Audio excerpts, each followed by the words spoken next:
Assalamualaikum warahmatullahi wabarakatuh. Nama saya Muhammad Didi Maftuhi dari R14B. Di sini saya akan menjelaskan atau mempresentasikan tugas UAS dari MK Sistem Digital.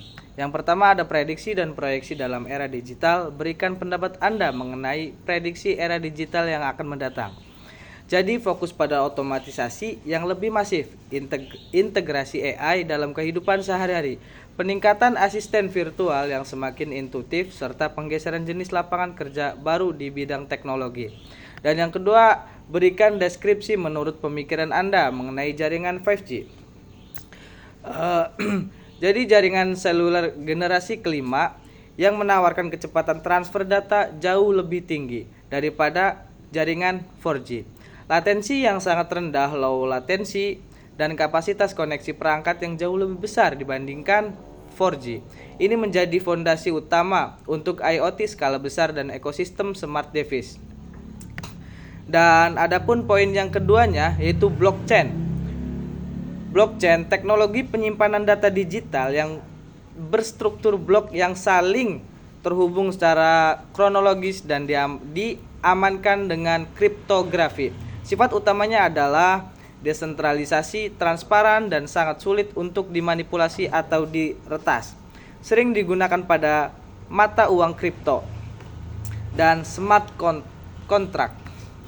Dan yang ketiga, jelaskan pendapat Anda mengenai IoT.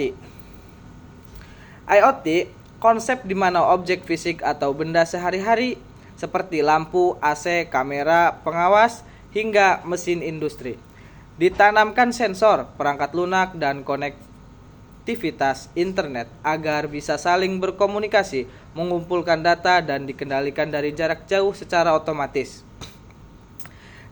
Dan yang keempat, bagaimana pendapat Anda terkait masalah etika dalam perkembangan digital saat ini?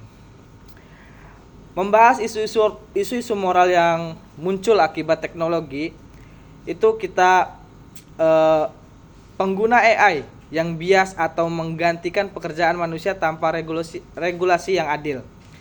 Penyebaran hoax, fake news, dan deepfake yang bisa merusak reputasi orang atau memanipulasi opini publik. Dan poin yang ketiga, plagiarisme digital dan hak kekayaan intelektual haki pada karya-karya yang dihasilkan oleh AI generatif. Dan yang kelima, terkait masalah keamanan informasi terhadap ancaman siber di era digital saat ini. Bagaimana solusi terbaik yang harus dilakukan? Berikan pendapat Anda. Jadi penerapan enkripsi data yang kuat menggunakan autentikasi dua faktor serta pembaruan sistem keamanan secara berkala. Dan yang keenam, bagaimana pendapat Anda terkait privasi data dalam era digital saat ini? Privasi data saat ini berada dalam kondisi yang cukup rentan karena banyaknya data pribadi yang dikumpulkan oleh platform digital big data. Pendapat kamu bisa menyoroti pentingnya hak pengguna untuk mengontrol data mereka sendiri, konsen, bahaya komersialisasi data tanpa izin, serta pentingnya penegak Undang-Undang Perlindungan Data Pribadi seperti UU PDP di Indonesia atau GDPR di Eropa. Dan yang ketujuh, jelaskan dampak negatif dan positifnya kemajuan digital saat ini. Dampak positifnya adalah efisiensi dan efektivitas kerja meningkat lewat otomatisasi.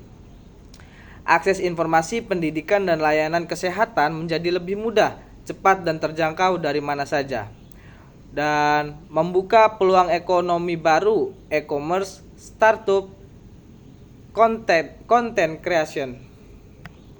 Dampak negatifnya, meningkatnya risiko pengangguran akibat disrupsi teknologi pada sektor kerja konvensional, ketergantungan atau kecanduan gawai digital, dan menurunnya interaksi sosial secara langsung, meningkatnya kejahatan cyber